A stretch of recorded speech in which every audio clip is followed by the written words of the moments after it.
7월 11일 월요일 큐티인 간식 타임. 유업을 받을 자. 갈라디아서 4장 1절에서 11절의 말씀.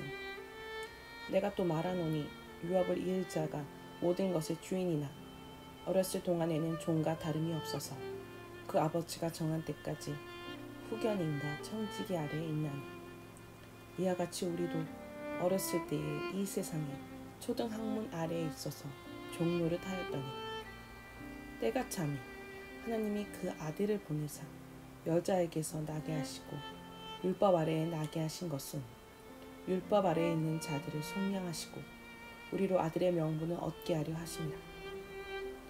너희가 아들이므로 하나님이 그 아들의 영을 우리 마음 가운데 보내사 아빠 아버지라 부르게 하셨느니라.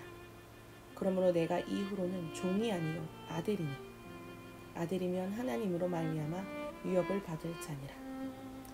그러나 너희가 그때에는 하나님을 알지 못하여 본질상 하나님이 아닌 자들에게 종노릇 하였더니, 이제는 너희가 하나님을 알 뿐 아니라 더욱이 하나님이 아신 바 되었거늘 어찌하여 다시 약하고 천박한 초등학문으로 돌아가서 다시 그들에게 종노릇 하려 하느냐. 너희가 날과 달과 절기와 해를 삼가 지키니 내가 너희를 위하여 수고한 것이 헛될까 두려워하노라. 아멘. 본문 해설입니다. 헬라 로마 사회에서 어린 상속자는 유산을 물려받을 자격이 있다고 할지라도 후견인과 그의 재산을 보호하는 청지기의 영향 아래에 있어야 했습니다. 그러다 성인이 된 후에 그들의 통제에서 벗어나 아버지의 유업을 물려받을 수 있었습니다.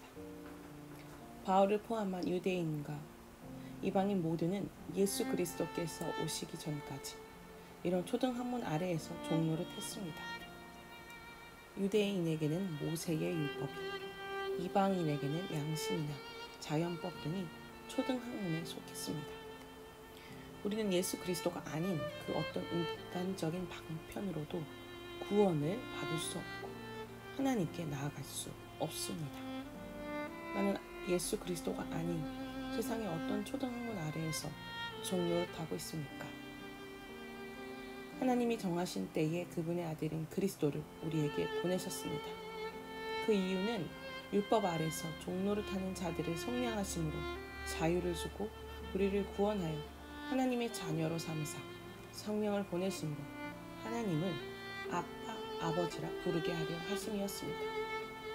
따라서 그리스도를 믿는 자는 더 이상 종이 아니라 하나님의 말미암아 유업을 받을 자녀가 됩니다. 율법의 종이었던 우리는 예수 그리스도의 대속의 공로로 자유를 얻고 성령 안에서 하나님과 친밀한 교제를 누릴 수 있게 되었습니다. 이것이 내가 하나님의 구원을 얻게 되는 구속의 역사입니다. 나는 하나님과의 관계에서 자녀로서의 친밀함을 누리고 있습니까? 그렇지 못하다면 무엇 때문입니까? 갈라디아 성도들은 과거에 하나님이 아닌 것들을 우상으로 숭배하면서 종노릇 했습니다. 하지만 이제는 그리스도를 통해 하나님을 알게 될 뿐만 아니라 하나님이 친히 아신 바 되었습니다. 그런데 그런 그들이 안식일, 유월절 등 유대인의 절기를 지키는 일에 열심을 내므로 다시 율법주의로 돌아가려고 했습니다. 그들의 행동을 본 바울은 탄식하면서 자신의 수고가 헛될까 염려합니다. 그리스도의 구속의 은혜를 경험했음에도 과거의 초등학문 아래로 돌아가 종노릇 하는 것이야말로 출애굽한 백성이 다시 애굽으로 돌아가겠다는 것과 다를 바 없습니다. 하나님의 은혜를 경험했음에도 내가 다시 천박한 초등학문으로 돌아가서 종노릇 하려는 것은 무엇입니까? 기도하기입니다. 하나님의 유업을 이을 자로 불러주심에도 세상의 초등학문 아래에서 종노릇 했습니다. 주님의 자녀로 삼아주신 은혜를 기억하여 세상 가치관과 율법의 초등학문에서 벗어나게 하옵소서. 저의 구원을 위한 믿음의 지체들의 수고가 헛되지 않도록 공동체 안에서 유업을 이어가게 하옵소서. 아멘. 묵상 간증입니다. 5,000원 아끼려다 망신당한 존생이. 남편을 일찍 여의신 어머니는 노점상을 하며 5형제를 열심히 키우셨습니다. 그러면서 가정 형편이 어려워 학교를 제대로 마치지 못한 형들처럼 넷째인 저도 상업고등학교에 가서 빨리 돈을 벌었으면 하고 바라셨습니다. 그런데 그때 저희 담임 선생님이 공부를 곧잘 하던 저를 인문계 고등학교에 가도록 어머니를 설득해 주셨고 저는 전액 장학금을 받고 학교에 들어가게 되었습니다. 그 후 대입시험을 보러 갈 때마다 어머니가 가정부로 일하던 병원 원장 사모님이 처음 보는 저를 위해 기도해 주시니 왠지 기분이 좋았습니다. 그 기도 덕분인지 저는 명문대에 입학했고 방학 때는 형을 따라다니며 용돈을 벌어 무사히 대학을 졸업할 수 있었습니다. 그 뒤 저를 기도해 주시던 원장 사모님의 따스함이 생각나 교회에 처음 나갔습니다. 그리고 저는 하나님의 은혜로 믿는 아내를 만나 가정을 이루었습니다. 하지만 하나님을 알지 못했기에 오직 자수성가하리라는 일념으로 돈에 종노릇하며 살았습니다. 그러던 중 60일 새벽 기도를 하며 1년 만에 초고속으로 해외 주지원 발령을 받은 것을 하나님의 응답으로 여기고 아내와 함께 외국에 가서 첫째를 낳았습니다.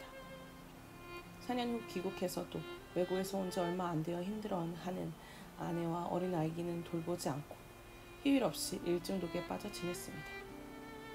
얼마 전 둘째 아이의 간청에 놀이공원에 놀러 간 적이 있었습니다. 한창 마음이 들뜬 아이는 5,000원짜리 기념품을 갖고 싶다 했습니다. 아내는 아이를 위해 사주자고 했지만 저는 그런 쓸데없는 걸 왜 사냐며 절대 사지 말라고 혈기를 부렸습니다. 하지만 아내는 저 몰래 아이에게 기념품을 사주었고 카드 승인 문자를 본 저는 화가 나서 아내의 전화를 받지 않았습니다. 이에 아내도 화가 나서 아이와 함께 택시를 타고 집으로 가버렸습니다. 그런 아내에게 저는 집으로 돌아가 욕설을 퍼부었습니다. 그런데 오늘 말씀을 묵상한 후 아껴야 잘 산다, 돈이 최고다라는 세상 초등학문 아래에서 종로를 타는 제가 바로 푼돈 몇 원 때문에 몇십 배의 손해를 보는 어리석은 자임이 깨달아집니다. 이런 저 때문에 속이 답답했을 아내에게 미안하고 아내와 아이들을 하나님으로 말미암아 유업을 받을 자에서 멀어지게 했던 것이 너무 부끄러워 회개가 됩니다. 적용하기입니다. 아내와 아이들이 원하는 장소로 여름 휴가를 계획하여 힘들고 답답한 마음을 풀어주겠습니다.